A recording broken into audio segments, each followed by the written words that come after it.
Hello and welcome to Trojan Talk. I'm your host, Aaron Taylor.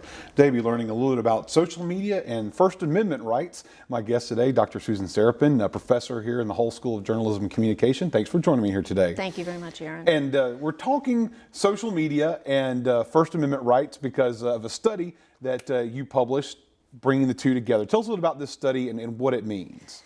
Well, a colleague of mine and I happened to see an article in the newspaper about a judge determining that clicking on a like button did not constitute sufficient speech to even be considered for First Amendment protection. And I thought, well, that just can't be.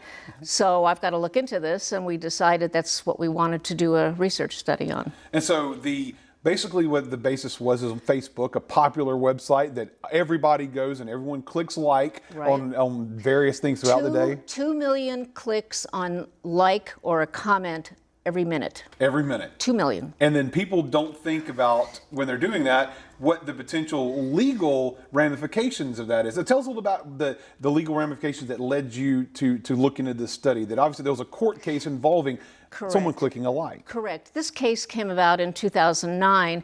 A deputy sheriff whose boss, the sheriff, was running for re-election. And the deputy sheriff, who didn't care for his boss, on his own time, clicked on the like button of the sheriff's campaign opponent, his opponent. Okay. And word got around. 5 other people in the department did other things to support other candidates, like attending a barbecue and that sort of thing. And the sheriff got wind of it, and when he won re-election, he fired all 6 people. So then each person, they came together in one case, but each person had a little bit of a different argument about why his case should be, why he should get his job back.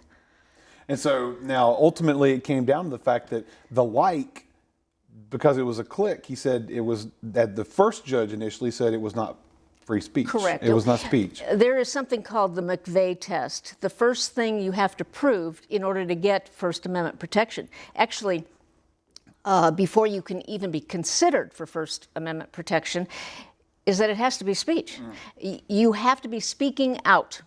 And speaking out means you're communicating a message. And the judge determined, obviously, was not savvy about Facebook or the computer or online communication. And he said, well, you're just clicking a button. This isn't enough speech for me to even consider it. And he just ended that person's case right away. But then it was later determined on appeal that it was. And we find out through this that clicking becomes speech. And it's something you talked about, that clicking, we've been doing it for decades now. And it means, a lot of times, it's a contract. And yes, we've established that clicking is not just a simple, doing this. We're actually saying a lot when we click things. Right, exactly. Since 2000, excuse me, we have been entering into binding contracts. The law recognizes when you click an accept button, you are accepting the terms sometimes of a contract you never read. But you click yes. accept, you are legally bound to the contract. And that's since 2000. And that's even less than what happens with a like button. At least with a like button, on the other side, something is printed. Yes. It says, Susan Sarapin likes this, or likes your comment, or likes your photo.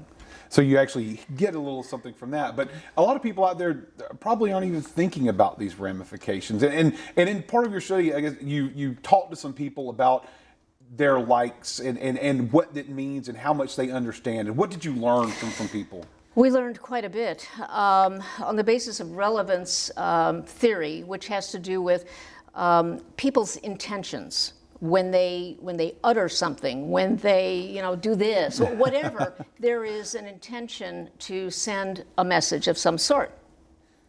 And the theory is that the more you believe that you are sending a message, and the more you know your audience and believe that they will understand what you're saying, this is all done on thinking that there's relevance in what I'm saying, and they will understand, and therefore you have communication. Because just me sending a message does not mean that communication is happening. Somebody on the other end Has to receive. has to receive it, has to understand what I say, has to know what my intention is, and then you have communication. And that people are starting to find that more and more in the online world. Now, if anyone out Correct. there wants to actually read the study in its entirety, how can they do so? Well, they can go online, they can search Google for First Amendment Studies, which is the journal that it's in, and right on the first page when they get there, just drop down and they look for When Like-Minded People Click, and it's a free download right now. Right now it's free. All right, well, it's good hearing about the study and Thank you. knowing how the world of First Amendment rights is flowing into the online world. I want to Right. thank you for joining me Thank here you today. very much for having me. And thank you for joining us on today's edition of Trojan Talk.